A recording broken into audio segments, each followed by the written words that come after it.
Hello and welcome to Newscentre. I'm Parikshit Luthra. China's National People's Congress began its annual parliamentary session yesterday. This session is anticipated to implement some crucial reforms as Beijing faces significant challenges to revive an economy battered by COVID pandemic. China has set a modest economic growth target of 5%.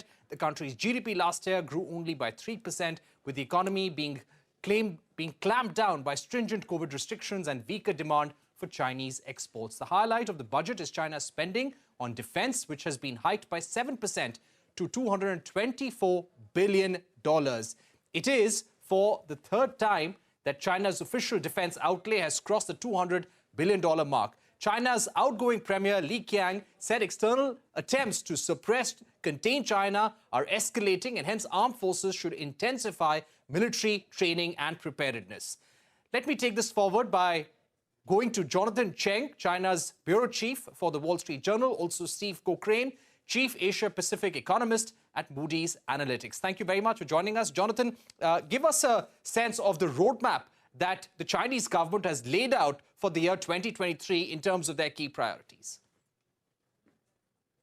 In terms of economics, what they're trying to do in Beijing is really to send a message that the post-COVID era is over and that they expect things to be more or less normal. There were some expectations and some hopes, perhaps, that they might set the GDP target higher than they did at 5%.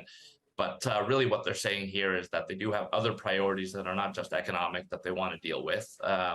There were big sort of fiscal responsibility issues, I think, that China had been trying to deal with prior to the pandemic. And I think they want to put that on track while obviously getting their economy going again, because 3 years of zero COVID was obviously quite a big toll on the average consumer, on the average citizen here in China. So I think that's the main message. And yes, there was more on the defense spending front, and that's obviously a nod to the fact that geopolitics is getting more complicated for Beijing. So you have a lot of different messages being sent out of this party Congress so far.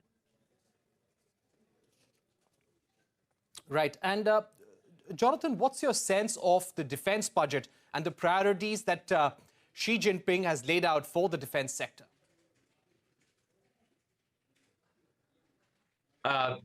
For defense, I think what we're seeing from China here is, they do have a lot of catch up. They're moving off, obviously, a much lower base than the U.S., which is what China now sees as its chief adversary and rival. And so it has been making a lot of progress in terms of reforming its military, in terms of military hardware. You saw it rolled out its third aircraft carrier. Obviously, it has, an environment that is arguably getting more hostile to it. You have the Taiwan situation, but you also have a border conflict with India. You have the South China Sea and the Philippines now, and this quad that the U.S. is trying to organize with India, with Japan, with Australia. And then on its northern border, of course, Russia, its neighbor, is, bogged down in this war in Ukraine. So, that's sort of the global context there. But I think, I think it's been a pretty steady increase in terms of defense spending over the last decade. And I think we're going to continue to see that just continue to rise, obviously, as China's ambitions grow. Right. Steve Cochrane, if I can go across to you, do you think China will hit its growth targets that it's laid out in its outlook in the report which it laid out in the parliament? Well, I think the growth outlook is fairly moderate, and with a little bit of luck, I think they can achieve it. As you know, they have put out a 5% growth target for this year. It's a little more modest than last year. Last year was 5.5%, and they only achieved about a 2.8% growth rate. So I actually thought they might try to be a little more aggressive, but given the big miss last year, I think they're trying to perhaps under promise and overperform. There's a lot of details still missing in their economic plan, but it does seem like it is a story of really all things in moderation, that they're trying to emphasize domestic demand rather than export demand as a driver of growth, a little bit of an uptick in fiscal policy. Not much in terms of monetary policy. It looks like they will hold interest rates flat. Perhaps that's to protect the currency and to avoid bringing any imported inflation. And I think the big question mark of whether they can make the target or not is whether they can stabilize the property development sector, get some liquidity back to some of the major developers in the housing market, finish some properties, and get households who have entered into pre-sales agreements into units and making mortgage payments once again. I would say that's the biggest uncertainty is the property development sector. Right. You laid out some of those long-term economic challenges that China faces right now, including the housing sector, a shrinking working population as well. Do you think there were enough measures announced when it comes to boosting private sector investment? Well, what's interesting is that they haven't really laid out a lot of really specific plans in terms of boosting private sector development. There's some very strong goals in place to bring down youth unemployment and an effort to hire more through state-owned enterprises. What isn't clear is how they will stimulate small and medium-sized enterprises, which is really where they need to go to create jobs and to improve productivity. And the more measures they can roll out to provide liquidity, provide bank funding for small and medium-sized enterprises, the better.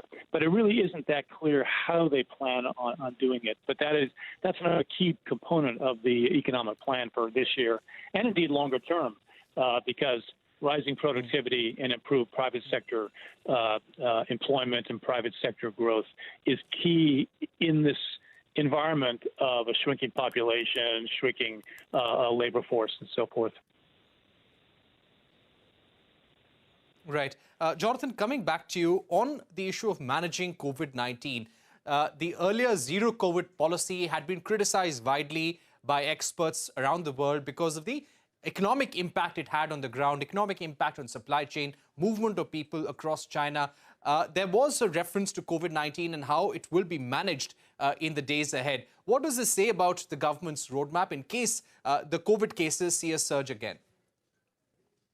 Yeah, and I think they learned a lot of lessons from the last 3 years. I mean, obviously, China was the first country to face COVID and arguably the last one to let go of those measures. But there is a certain vigilance that I think is still going to remain there. I mean, I think they've been again pretty scarred by that experience in some ways, and they built a lot of their legitimacy around protecting the people, and that was their justification for keeping those zero COVID measures in place for so long. And as it was also their justification for why they argued that they needed to go all the way in the other direction. They were doing this because that was the only way that they could really defend against this Omicron, was to sort of let it happen because it was now a weaker variant, right? So there are a lot of lessons there, but I think what they want to do is they really want to restore confidence. And I think, some of the things that Steve was talking about here, I think the real X factor is whether or not they can get confidence back in the government and its ability to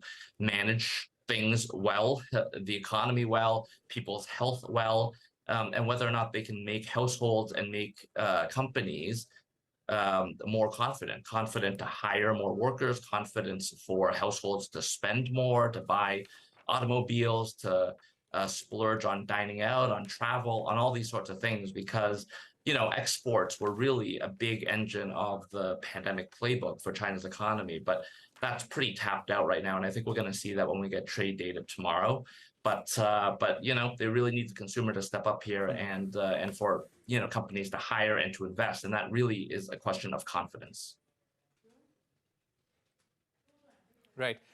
Stephen, we've also seen how over the years the Chinese economy is very closely linked to global supply chains. There are many countries who are dependent on exports coming from China. What will be the impact of some of these policies on India's neighbors and those countries which import heavily from the Chinese? Yeah, I think this is part of the long-term outlook for the Chinese economy that will change compared to where China has been over the last 10 years. There is already a process of some decoupling in terms of supply chains in China. I think there is a serious move towards reducing the concentration risk in China. And this goes to the confidence perhaps that investors may be losing in terms of the stability of policymaking in China, given the experience of the last 3 years and the uncertainty with COVID, and then the quick pivot away from zero COVID, and then also uncertainty in policymaking in terms of the role of government in the tech sector, the role of government in the education sector, and certainly the property development market as well.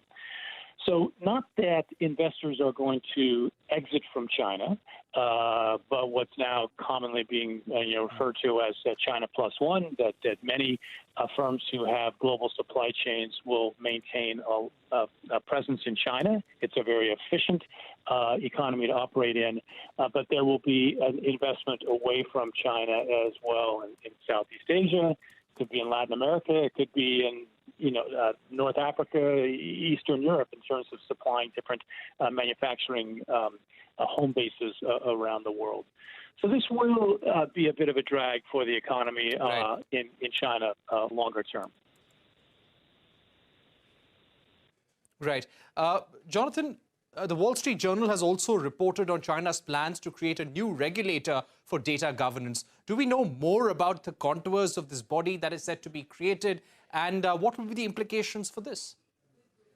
Yeah, data security has become a big issue for China over the last couple of years. I mean, not just for China, it's become a global concern for a lot of governments around the world, because you have a lot of tech companies that are just sucking up massive amounts of data. And of course, that data is powerful. You can organize it and you can really use it to learn a lot about your own people or about an adversary's people. And so we saw this with Didi, this ride-hailing company that went public in the US, and there were concerns about what was happening with that data. And so I think that really was sort of the beginnings of this concern in Beijing. And now here we are in 2023, and our reporting tells us that we are going to get some details of this introduced during this legislative session. I don't know that we're going to know exactly what the timeline is and what the parameters are, but clearly this is a top priority, and it's linked to the economy and harnessing this data. But of course, I think at heart it's a national security concern, and it's really just ensuring that data that both Western and Chinese companies are collecting about users in China, what happens to that data? Is it flowing outside the country? And if so, under what circumstances and to whom, and all the rest of it. So I think you're going to start to see a lot of countries start to treat their citizens' data as, not only a natural resource, but as a national security concern as well. All right, Jonathan Cheng, Stephen Cochrane, thank you very much for joining us here on CNBC-TV18, telling us about China's growth plans and their implications for the world economy as well. We're heading into a break, but up next, we focus on India's EV sector. Subsidies of nearly 12 electric vehicle companies remain suspended on allegations of flouting the localization and phased manufacturing program criteria under the FAME scheme. A special discussion with Sohinder Singh Gill, the CEO of Hero Electric and the Director General of Society of Manufacturers of Electric Vehicles. Don't go anywhere. We'll be right back.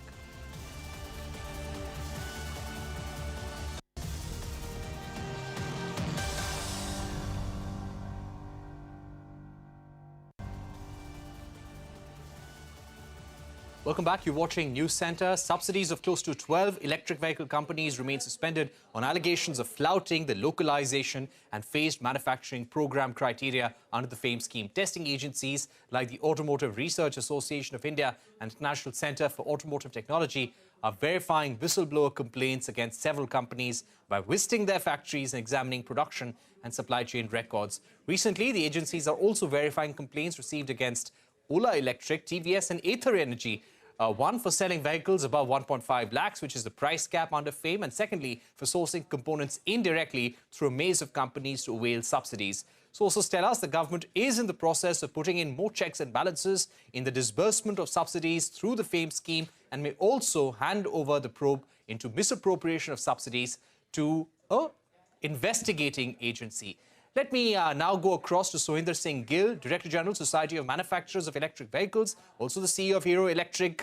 Hero Electric, Mr. Gill, is one of the companies, along with Okinawa and others, whose subsidies have been suspended for several months now. Has there been any recent communication with the government? Does the government tell us on how it intends to move further with its probe? Yeah, lately there have been, Parikshit, active discussions with the government on how to sort it out, because now, if you know, 95% of the players constituting almost that much of volume in the industry are under some form of scrutiny or other. So there has to be some sort of a solution that comes out of it. And we have been having a lot of meetings with the government officials on how to resolve, how to sort it out. Right. Have they sought more information from you? We believe ARAI, ICAT are visiting factories. They are studying the production lines. They're studying records of supply chains, production records as well. Is that process still underway at your factories? All these scrutinies are based on those anonymous mails. And most of the OEMs have undergone that checks months and months ago. For example, in the month of April, May, or June of last year. And I'm not aware about Ola, Ether, etc., that you are naming, whether something has started on their end, but almost all others, that check and balance has already happened. Right. Give us a sense of how it is impacting the working of the EV industry, because we believe that there are subsidies for 12 companies which have been suspended. Whenever there is a complaint against any other company, the disbursement of subsidies slows down. So for a company like Hero Electric, give us a sense of how it has been impacting your operation on a month-on-month basis. To a certain extent, it's a working capital issue, because it's mostly to do with the money that we have from our own funds passed on to the customers long back, something like 15 months back. And we were supposed to be reimbursed that money back from the government. So it's not that we have received and passed on, we have already passed on and not received. So this results into a working capital crisis. Fortunately for us, we have family funding and we have banks with us. So the impact is mitigated to a large extent. But we could have done much, much more than what we are doing at present had this type of a crisis not been precipitated because of such a long-term type of long time being taken for the solution. What kind of a production hit have you taken, Mr. Gill, and to what extent, to what percentage has your working capital been impacted? We have done, we will be crossing 1,200 crores turnover. No, sorry, 1,000 crores turnover, which is 25% higher than the last year. So year on year, we are doing much better, 20% growth over last year. But we could have done something like 50% more than that. And the working capital has been squeezed by around 400 crores in our case.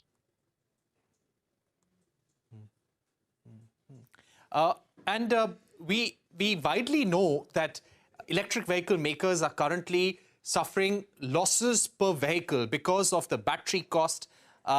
So give us a sense, keeping that in mind, how could this probe and suspension of subsidies impact some of the players? There are more than 10 to 12 companies which are under investigation right now. How could this affect some of the newer entrants which are being probed currently?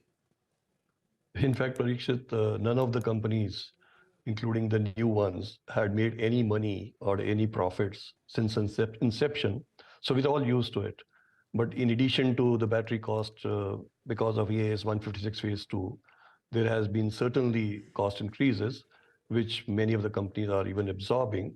But more than that, we are now hearing that the 1 million target of Ministry of Heavy Industry for supporting this electric vehicle is soon going to be over.